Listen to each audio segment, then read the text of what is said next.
Hello everyone, I am Manoj Kumar Sahu. Yesterday we have discussed what is decision making and different types of decision making.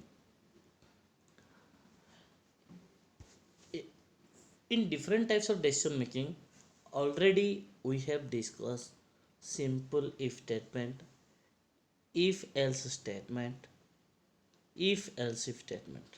But nested if statement and switch case statement we did not discuss. So let us start. We will discuss simple if nested if statement. The syntax of nested if statement is first if condition 1, then if condition 2, then open curly braces, then statement, then close the statement, then else part. So this is the syntax. So this is the syntax of nested if statement. So we will see one example. Here I have taken two variables, that is val1 val1 equal to 10 and val2 equal to 20. Okay, so first it will check the condition.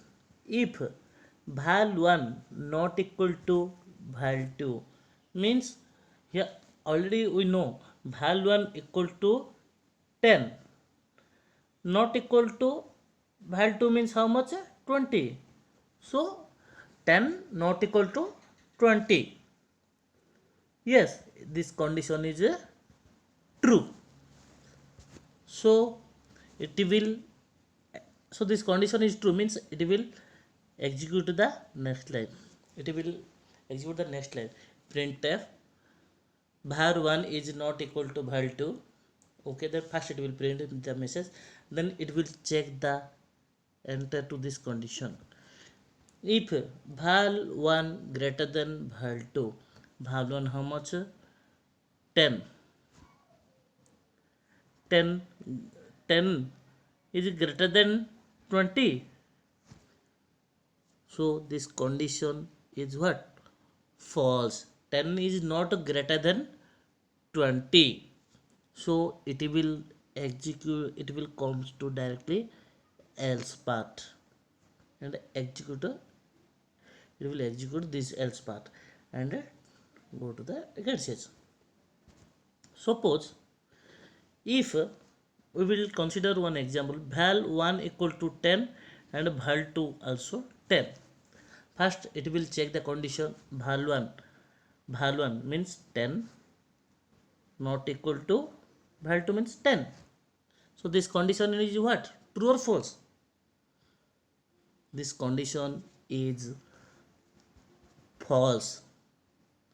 Means here it will, the condition is false, it will not execute, it will not execute this part. Okay, it will directly jump to the else part. It will simply, it will print val1 is equal to val2 message. So this is the simple nested if example.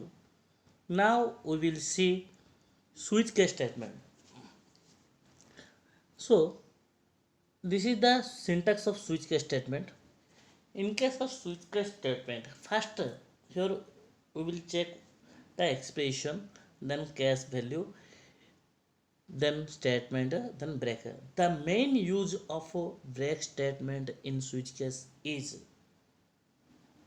to terminate the switch case.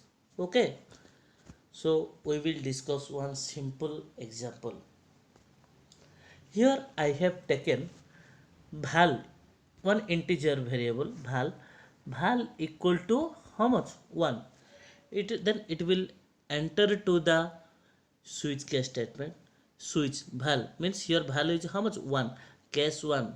1 means here the print, it will simply print the val1 is the value is 1. Suppose if 2 means it will not execute this line. Okay, suppose val equal to 2. Suppose consider val equal to 2. It will first check the case 1, this is false, then it will check the another condition, case 2, printf, then val 2 equal 2 means here it will print the value is 2. Then break, when cursor comes to break, then it will execute, it will terminate from the switch case statement. Suppose I have example, one simple example. Suppose here if I will take val equal to 5. Suppose first what val equals switch val is 5. First it will check the case 1, it is false, 2 false, 3 false. Then val is 5, then it will execute the default printf. It will print the given is not listed in the list. So here it will print the given value is not printed in the list. Okay, so this is one simple example of switch case statement. In the next session we will discuss conditional looping, for loop, while loop and do while loop. So thank you for watching this video.